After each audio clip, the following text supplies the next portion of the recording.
Good Yom Tif and Good Shabbos. Tonight, tomorrow, and Shabbos, of course, is the Yom Tif of Shavuot. It's the holiday when we received the gift of the Torah from Hashem. What an amazing gift He gave us.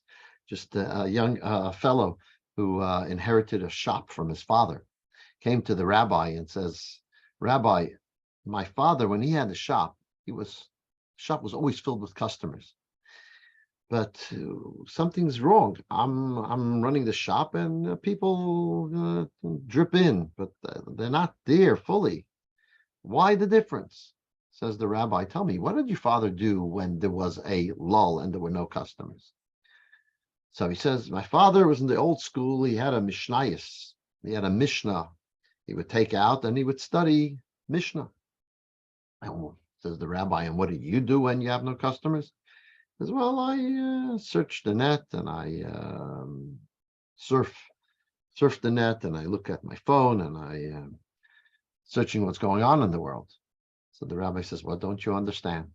When your father took out the Mishnah, the Yetzer Hara, the evil inclination, thought, what could I do to stop this man from studying Torah?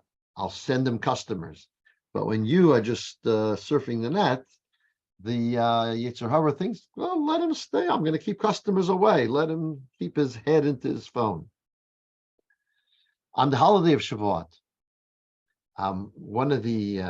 there's a broad custom by many communities of putting greenery in the synagogue. And why do they put the greenery in the synagogue? So because it reminds us that Mount Sinai, we're told, there was greenery growing on Mount Sinai. Therefore, the Torah had to say, make sure that your livestock do not graze on the mountain. And after the presence of Hashem leaves, so to speak, they can once again graze there. Where do we have greenery and shrubbery growing in the desert? So it was actually a miracle. God made a miracle and had this greenery growing on Mount Sinai. Well, the question is, why did He have to make this miracle? Why couldn't He simply have given the Torah in a good location in Israel, near the sea, near the Lake Kinneret, on the Hermon? There's many more beautiful places where Hashem could have created a location wedding, because the giving of the Torah is a wedding between God and the Jewish people. Like Hashem could have made this location wedding at another location. Why did He have to give it? Did He give it in the desert and therefore have to make the special miracle? Could have been in a natural place of greenery. So the other question we could have is, the Talmud tells us there's Rabbi Yosef. And Rabbi Yosef was one of the great scholars. He was one of the leaders he was the leader of the yeshiva in Bubadissa in Babylonia, out of which the Talmud comes from. And Rabbi Yosef says, if not for this day, he would make a great party. He would have the best cut of meat, if you'd like. And he'd say, if not for this day, the day of the giving of the Torah, how many Joes would there be in the marketplace? But what makes me special is the fact that I've studied Torah that was given on this day. And the question is, what is he associated to the day? If not for the Torah, it's up to do with the day. If you pass medical school or the bar exam or any other diploma and degree, it's not about the day that you got the degree. It's about all the time and effort you put into getting the degree.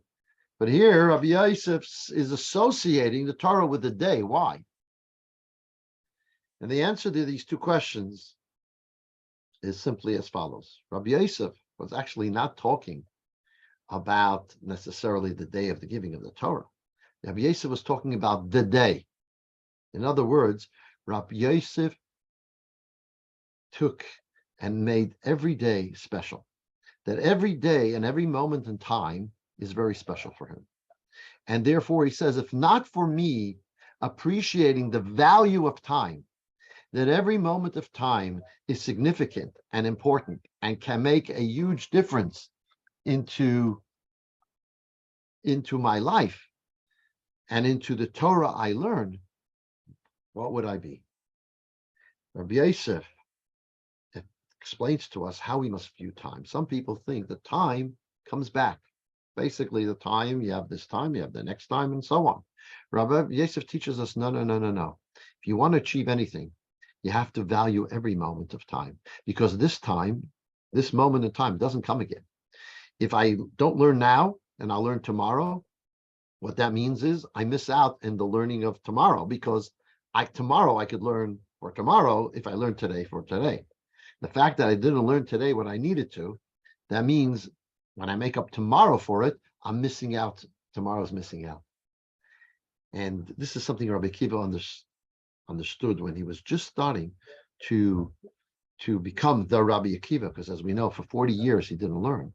And then he saw water dripping down a rock.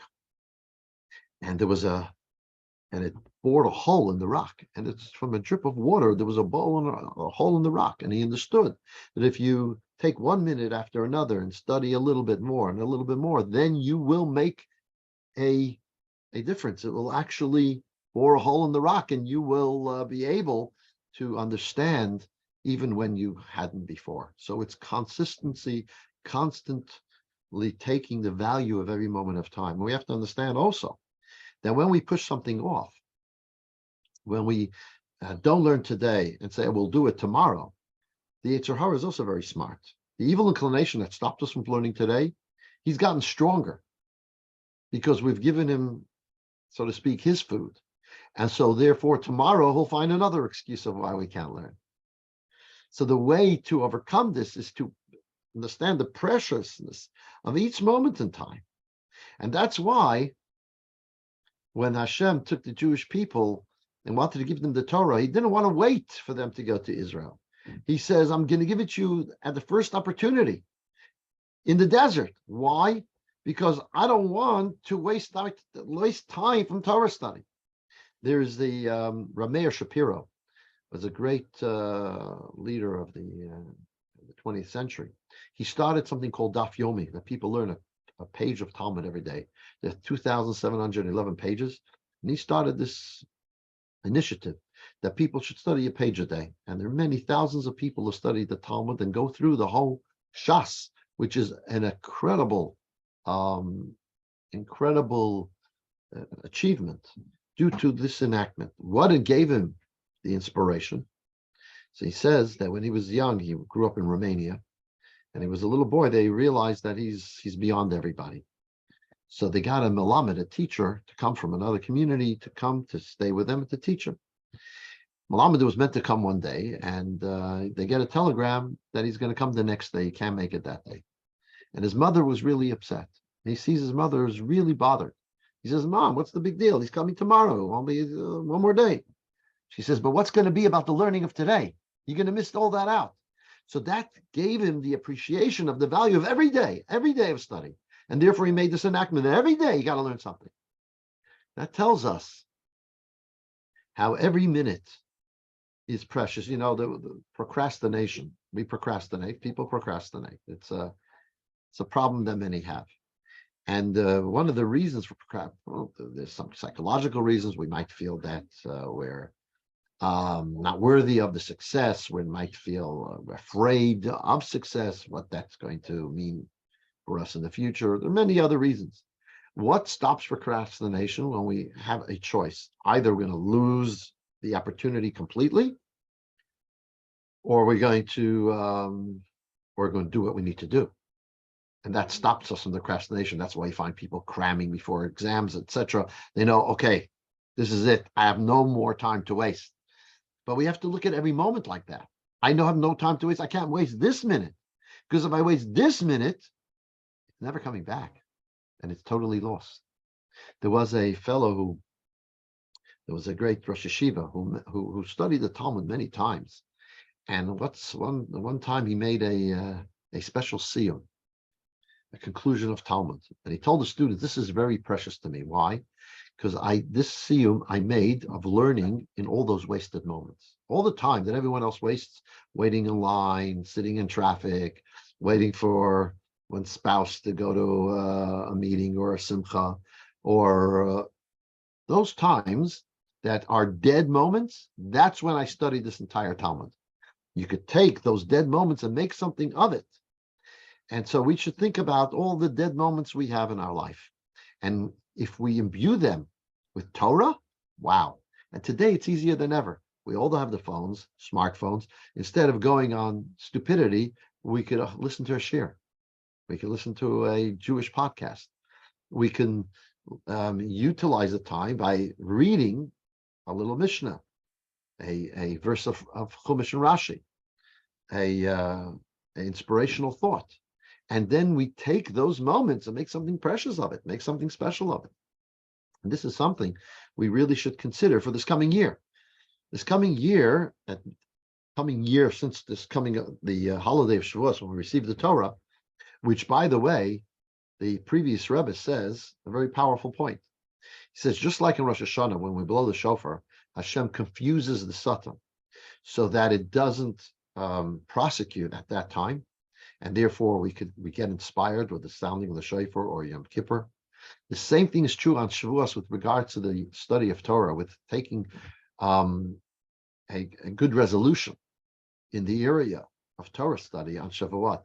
That no, the Yetzer Hara, actually, this is a 48 hours where he's not going to stop us from learning.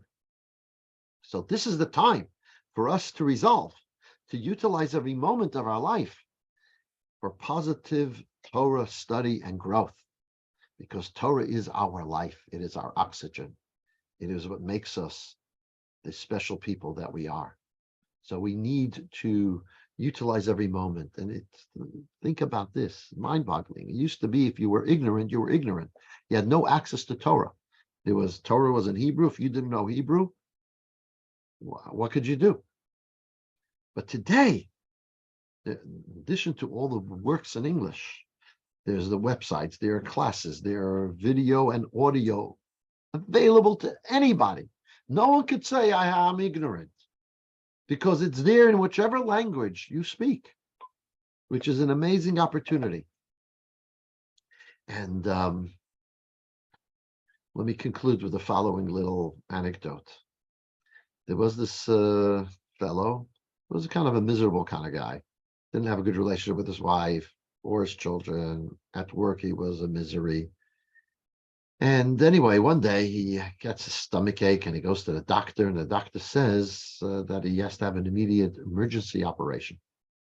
He's wheeled into the operating theater. He's given his anesthetic. And just before he goes under, he hears one doctor saying to the other, this fellow doesn't have more than a month left to live. And with that, he goes under. As he comes to, he's thinking, oh my, a month left to live. And then he sees his wife and his children come in with flowers or chocolate or whatever. He thinks to himself, I have a month. I'm going to use this month to leave a legacy. He started becoming nice to his wife and his children. He would, they woke up in the morning. He bought them fresh breads. He made sure to take them to school. He would smile. He would come back. He would have a cup of coffee with his wife and make time with her. He would never get angry. Whenever anger came to him, he would say, "What? I'm going to have a month left, and I'm going to use it to become angry." He wouldn't get angry. And at the office, he was very good with the customers, and he would help out to his colleagues.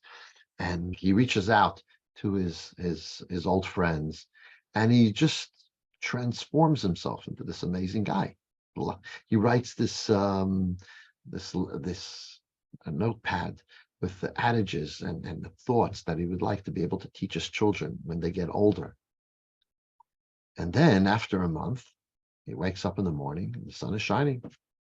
And day after day, still alive. So he goes back to his doctor, and he tells the doctor, "Hey, what happened? I thought I was meant to die after he said that within a month." I said, "What? All he had was an appendix. We solved it, no problem." "Ah, there was someone lying next to you who we said that about in the operating theater. And indeed, that person is no longer with us. But this fellow, because he thought this was the end, he transformed his last month, what he thought was his last month. And imagine if we lived with that perspective, that attitude, that every moment is precious and we cannot give away one moment of our life. Then we would absolutely become the Rabbi Yosefs. Then we could achieve the fullness of what Hashem gives us in our life here on earth. So as we go to the holiday of the giving of the Torah and the special time where there is no prosecution for the study of Torah, we take resolve to come to more shiurim and to maybe learn from one book or another, whatever works for you. Have it in your car when you're in traffic, or have podcasts that you're going to listen to, ads that make a goal that this year you're going to use those dead moments for special purposes and become a person, greater in knowledge in Torah.